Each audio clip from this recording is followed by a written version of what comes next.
কি সমস্যা তোমার? পেটে পাথর হয়েছে, হাড়ি হয়েছে। আচ্ছা আচ্ছা, মানে ফিজিক্যালি প্রবলেম আছে। সাইডে আসো, সাইডে।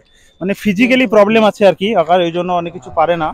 তো তোমার তোমার ফ্যামিলি রেখে গেছে? ফ্যামিলি 3টে বিটি আছে, বাচ্চা আছে, এই আছে, বাপ আছে, আর মেয়ে ছেলে আছে। 3টে মেয়ে আছে ফ্যামিলিতে, মানে টোটাল 5জন 6জনের ফ্যামিলি। সংসার কে চালায় তাহলে? আমার মেয়েটা কাজ করে খায়, আমি সেই বেড়াই করি। মানে ওনার মেয়ে পরের বাড়িতে অন্যজনের বাড়িতে কাজ করে এবং সেই কাজ করে সংসার চালায়।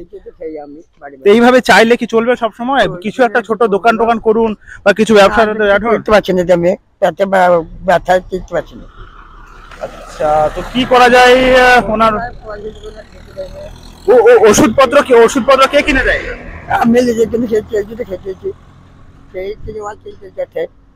কেউ যদি আনিয়ে খেতেছি। মানে কেউ যদি দান করে আর করে, তাহলে সেখান থেকে সে ওষুধপত্র মানে কেনে আর করে। মানে আমি দেখেছি, সবার কাছে চাইনি। ঠিক আছে, আমি তোমাকে কিছু টাকা দিচ্ছি, হ্যাঁ? ওষুধ কিছু কিনে নিও তুমি, ঠিক আছে?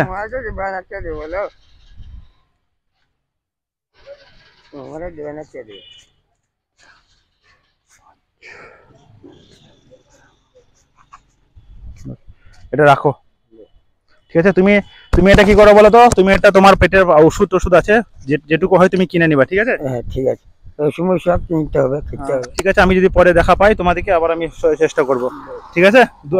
আমার জন্য দোয়া করবা।